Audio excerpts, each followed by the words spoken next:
આજે તો પૂર્વાંશ ઉઠતા વેદને મસ્તીએ ચડી ગયો હતો. તો જય શ્રી કૃષ્ણ અને જય માતાજી મિત્રો, હું છું શીતલ ગોસ્વામી અને સ્વાગત કરું છું મારા નવા મિની બ્લોગમાં. તો સવારમાં પૂર્વાંશ ઉઠીને મસ્તીના મૂડમાં આવી ગયો હતો. તો એને નવડાવી ધોવડાવીને રેડી કર્યો ને ત્યાર પછી તો એ બહાર નીકળી ગયો અને મને ખબર નહોતી. તો જેસીબી લઈ અને ભાઈ રમવા માંડ્યો ધૂળમાં. તો ફરીથી મારે નવડાવવો પડ્યો. ફોન લાવીને પાછો ઘરમાં લઈ આવી અને પાછો બીજી વાર નવડાવ્યો અને નાસ્તાને મોડું કરી નાખ્યું એને.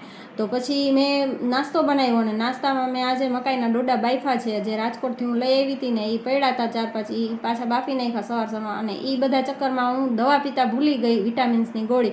ત્યાં સુધીમાં બપોર થઈ ગયા હતા એટલે મેં બનાવી ઢોકળીનું શાક અને ઢોકળીનું શાક ને રોટલી.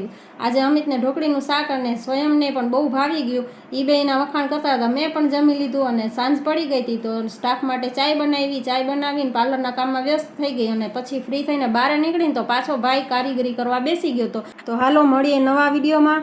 તો વિડીયો ગમે હોય તો લાઇક, શેર અને સબસ્ક્રાઈબ કરી નાખજો. Thank you so much.